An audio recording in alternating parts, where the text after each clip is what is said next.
ñu ko daan defee tey nag ñoo ngi ci bërëb bi di Mbul nag buñ ko waxee mooy dëkk bu bëri histoire ni ci Kayoor dëkk bi nga xam ne ni ci la naan xale dammeel ak bóoru tey jii nag ñu ngi ci Mbul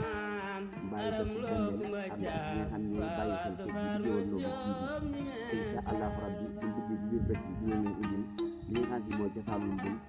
waaye histoire Mbul bi nga xam ne mën nga wax Kajoor di ko jéggi wala nga di ko fàtte kon bu ko defee dañu bàyyi xel soppi yi nga xam ne mooy Géwël Noble TV insha allah bu duggee ci biir Mbul la dañoo indi Mbul ak histoire Mbul ak histoire de Kayoor ngeen ànd ci ndongo li seen marché Géwël Noble communication ak kër bu mag yi Géwël Noble TV. waaw ba tey ñu ngi Mbul jamono yi la ñëw ci di sumb ginnaaw mu ŋàññi jaar nañ léegi nii ci xale mooy kàddu Faroukane ba léegi ñu ngi Mbul ngir ñu wax li nga xam ne mooy histoire de Mbul nag mënuñu koo bindee ci Kayoor ndax bu ni Kajoor di Mbul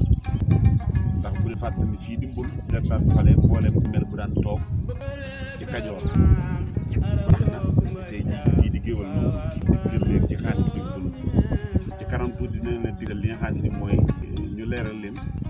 ci wàllu cosaan li nga xam ne mooy cosaanal Mbul comme ni ngeen koy xewoon présentation yi saa yi nag jëm ni ñëw di ci bugg ngaañ ñi bokk na ci suñu yi nga xam ne daa bokk ci cosaanal li nga xam ne moo nekkoon Mbul boo xoolee ne ci jamono yi fee ne ngay xool ne lee mooy jumaa ja bu nag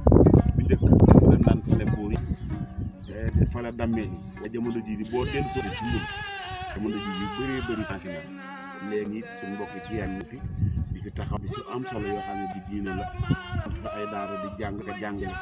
nekk dëkk boo xam ne dëkk bu bëri histoire la waaye dëkk boo xam ne lii su ko génn ci Kajoor ba tax nag gii di Géwël Noble TV parce que li indi li nga xam ne mooy cosaanu Mbul Mbul nag bëri na dëkk yu ñoo xam ne boo boot na ci ginnaaw Mbul ndax li mel ne Sugeer Gëti Ngaraaf ba ci Bégal ba ci Fass Jom yu bëri ci Mbul lañ soxee ko kon bu leen taaxee la tout dañ dëkkal leen li nga xam ne mooy cosaanu Mbul. waa mbokk yi loolu moo nekkoon Mbul nag buñ ko waxee benn dëkk la ci Kajoor waaye dëkk boo xam ne nii mbooleem réew mi ku ci ne war ngaa xam Mbul nag